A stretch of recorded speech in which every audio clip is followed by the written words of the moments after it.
So, I'm going to mention right here of Jeff Kaiser. Was out of Philip Jonesburg, Bennett Mahone. He's a real friend of mine, and I ain't seen him for a few years. Jeff Kaiser.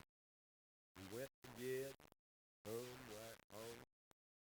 And so I was at Jonesburg there, and he was crawling up, saying, "Listen at that man." I said, "Well, listen to him. I've been to his home. He'll treat you right." Rayhead, Jeff Kaiser is my friend. And so I've got one here. I ain't told it in a good while of a jacktail story. And some calls them, which they is, and places tall tales. But now leave a lot of places in them they could be true.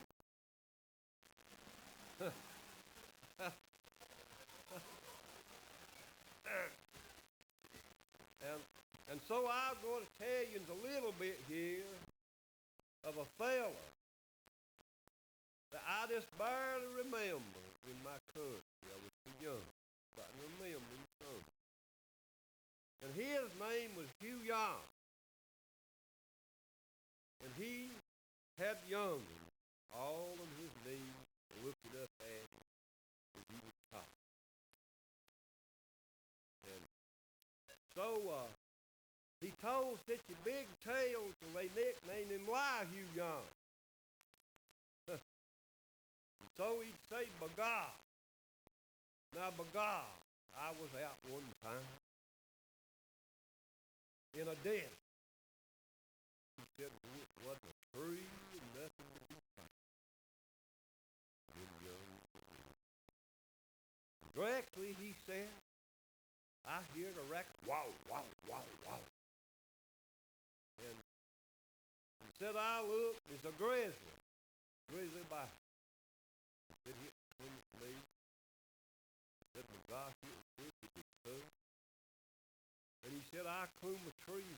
See, he said, Mr. Lie, you said it wasn't. No, he said, my gosh, I had to make a tree of that bear to eat me up.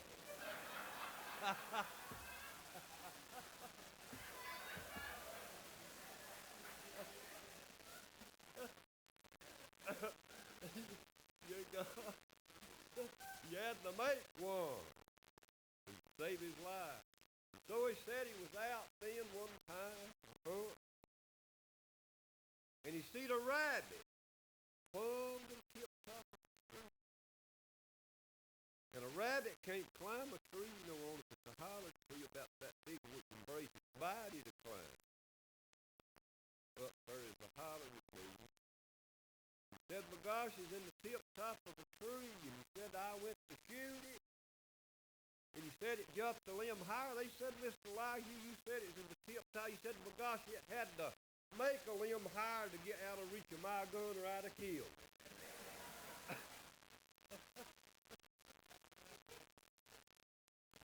And so he got him a Model T Ford.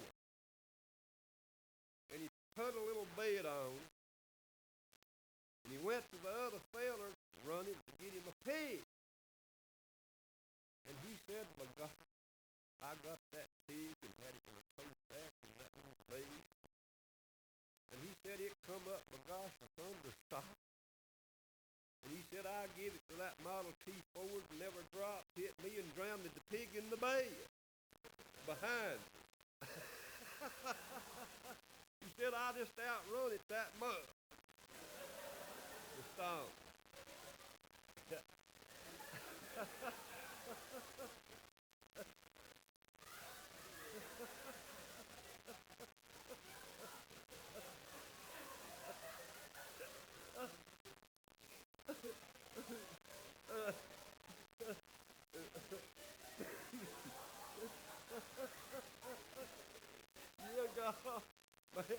A man gets into something. So he said he's out in the woods, walking, and gosh, he see the tree. A big holler tree looked like the woods was moving a little, and he run one squirrel in it, great squirrel. He said,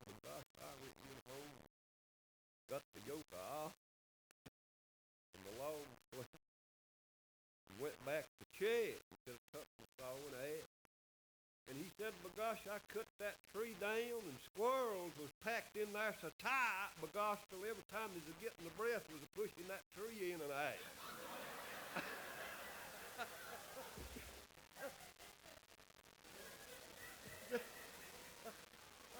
It's packed so tight. Till it get the breath, it push the hollered tree in and out of it. As you get your breath, he said he got a whole sled load out there at Grace for him. Packed in there.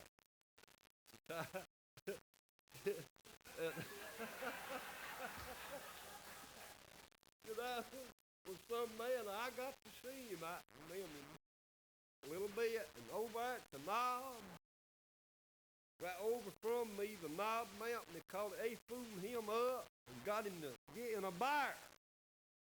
And they shed him up and rolled him off of that barrel. He went off cliff up 15 feet high in that barrel and rolled about a mile or something off that mountain. When they got him out, they thought he was dead. And he come back to, but they never did get him in another barrel. Just over from where I stayed. So this sheriff, Jack tells story I'm going to tell now is about one time back at that time when Jack's father was staying on this here doctor's place. Doctor that rode the horse and the medicine pipe, leather on that come to my home. And I remember one that lived down on the river, and his daughter, Jenny Love, I seen her in Boone a while back, and she's in her 90s. Never been married. I went and told tales stories to her class. The first I told her to school. And so her father, Jack Doc, rode the horse and was with her before the baby was born, and just charged $12.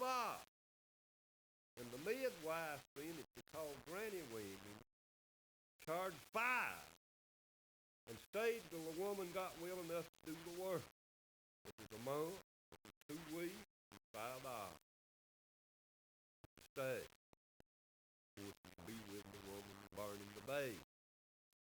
And so, Jack, with his father and mother, and all the living in the doctor's farm, he got struck on the doctor's dog.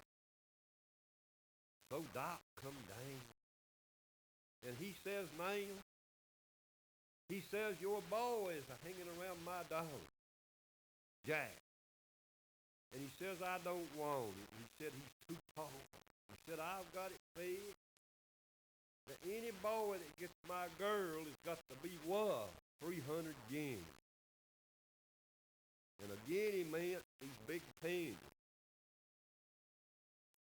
And 100 of them was $1. The big pennies, and then they had a half a cent piece back at that time. And so Jack's dad come down and told him, said, "Son," he said, "you just well quit hanging around his girl." He said, "You can't get no 100 guineas." He said, "Dad, I can try." So he took off. Something to do. Right. And he got off, and the night come on him in a big timber fog. He got lost in that mountain. He pulled around in the woods and got down in so far and see a little dim light burning way down in a hollow. Canyon of the hollow and the valley of the man. And that gave him a light and began to pull and come to that down in there the light, and there was a little old shiny house in that lonely wood. And then it went to rain. Rain just started pouring down. He pecked on the door, and the lady come to it and said, "Would you come in here?" Said, "You better go on." Said, "This here is the highway robber's house." And said, "They kill everybody that comes here." Said, "They say dead people tells no tale." He said, well, with this rain running down my ragged clothes, and tired, drained with the wind, he said, I'm going to come in if they do kill. They'll just soon be killed and drowned out here in this rain. Had no choice, he said. And he said killing might be better for me to get me out of there.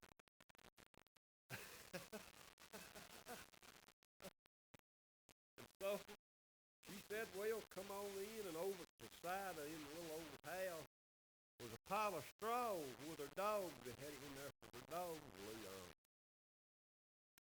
Jack got over in that straw and laid down and being wet and got warm and went to sleep. And up about midnight in the night, the robbers come in with their what they'd stolen, and the lead robber got the gun out, hit, laid it there to divide it with.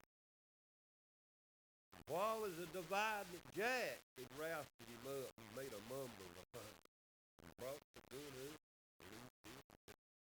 Lad, what was that made that? Oh, she said, I forgot to tell you. Old ball. Then he got lost, wet, rain, and they said he just couldn't be killed the way he felt. Didn't make no need to lay over in that straw. Said, I've got to shoot him, man. She said, hold it. Said, I never did like to see nobody shot in their sleep. Said, wake him up.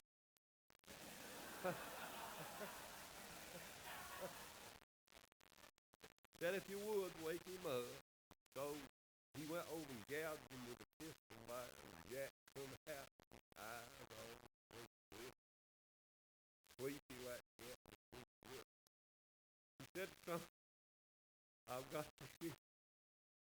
He said, well, you can shoot me if you want to. He said, I ain't got that. He said, I ain't got nothing on these little ragged clothes on. Well, the robber looked at him and began to get kind of sorry for him. He couldn't shoot. He said, son, would you be a good hand to steal? He said, but Dad, if it'd saved my life, a man ought to be a good hand. He said, what do you need to steal? He said, they were old farmer over there got 3 steers, 3 ox. And said, we've tried every way to get them, and we can't steal them. See, the sharp did. He said, you steal them 3 steers first, we'll give you 100 guineas apiece. And said, we won't kill you in your life and be safe, and just keep your mouth shut. And so they give him a little bite to eat, and his heart beat up in his neck all the rest of the night. Studying how he come out of that. And so next morning they give him a little breakfast. And they said, now you go on down the Hall Road down under the mountain. You'll be going through there to Taylor. The first thing, Jack got outside of the little house to stay in. And there hung about 10 or 15 feet of rope where they had the cattle tied. Cattle in there. Jack always just got stuff and tied it around and everything you might need from in hand. So he got that rope off and tied it around his waist. Got on down there to that road and he sat down. And here's the farmer coming across the ridge. Super, sawbuck, let's get the time. So Jack stood there. He said, God, I've got to think of something. And he happened to hit his hand and felt that rope. Oh, he said, I might fool him up. And so he looked around the road a little later, the Hall Road, and there stood a real good stooping tree over the road. And he climbed it quick as he could and got the rope around his neck and then swung out like he was hung. And that farmer comes, sawbuck. Said, I'll not get to town today. Said, I bet that's a boy could be out of my community. And said, I'll just tie the ox here and run back and get some men to help take him down and be a funeral. Place I go into town. And just quick as he got out of sight, Jack untied, got down, got the skid, drove it back to the robber. When he went in, he said, gosh, son, said, you the beatingest hand to steal it's ever been on this job. Said, you got us out. Said, now in the morning he'll be going with the theft. So next morning they give him his breakfast and they'd drop a brand new lady woman slip. One on the floor and Jack snatched it up and put it in the hip pocket. And he got down there to the rough. So he heard him a-coming with the sack, and he said, God, I've got to think of something. He hit his hand again that slip. And he said, I might fool him up with that. And he run out, jumped out and set it in the little hall road. And here he comes. You see, said, soup buck, sawbuck, God. Said, here's a brand new woman slipper. Said, just to fit. Looks like to fit my old lady. And said, a pair of shoes like this will cost $3 in town. He looked at it and said, ah, great, it ain't no mate toe. Throws it back down. Soup buck, let's get the time.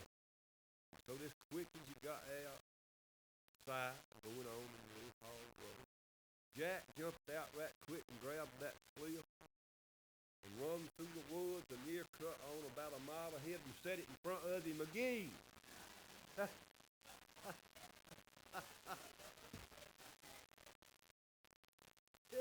And he had forgot to notice which foot it went on. Paid no attention, just hit it. The mate was gone. He didn't remember. He was driving the field. So he got there and he said, Sawbuck. Said, law me, ain't I a fool? Said, I want to put that under my pie. Said, here's the mate for that slip. And said, for them of being $3 in town, hit what? Tying my ox here and run back and get that Said, it ain't that far, about a mile. He run and couldn't find it. He'd stay right here who I thought it was at. No, it was maybe here, back here. And they said he run there, his tongue was hanging out before he give up. And them it'll be you, both of them trying to hook that. And when he give up, he went back and that steer was gone. So they said, now get one more. A wind and we'll fire it. Hey, y'all. So he went down there the next morning and couldn't think of nothing. And heard him a-coming with a laugh.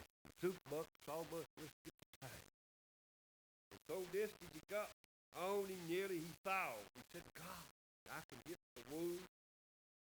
And he'd rabbit hunted a lot of them rabbits that licked their feet. Licked the hind foot. I've seen them and licked that. And lick each front paw and then give about a 20-feet jump. My dog can't never smell them no more that day. That's that little larly, little-eared rabbit. Gosh, they can lick their feet. And I put my dog on it where see it jump, and then it backtracked itself across, ain't licked its feet. And Jack had knowed them rats. And he got up in there and dodged around that farm and bawled, gosh, just what I thought they got loose. And said, I'll get up in there and catch them, just take them all three to town today. And he got up in there and Jack had bawling one reed and dodging and bawling another and back and forth. And he kept whining around there till he got that the farmer man hung upside down in a thicket. Fell in there and his feet was upside down. And he jumped out and got that stick and got back to him. And so they gave him 100 guineas bonus. Made him 1,000 guineas. That was $10. $10. So he said, here now, Dad, take it up there and tell Doc I want the lady's girl. And Doc asked, said, how did Jack get this money? He walked down. His wife said, we were getting about as independent as you is. That he's turned out to be a highway robber, I think.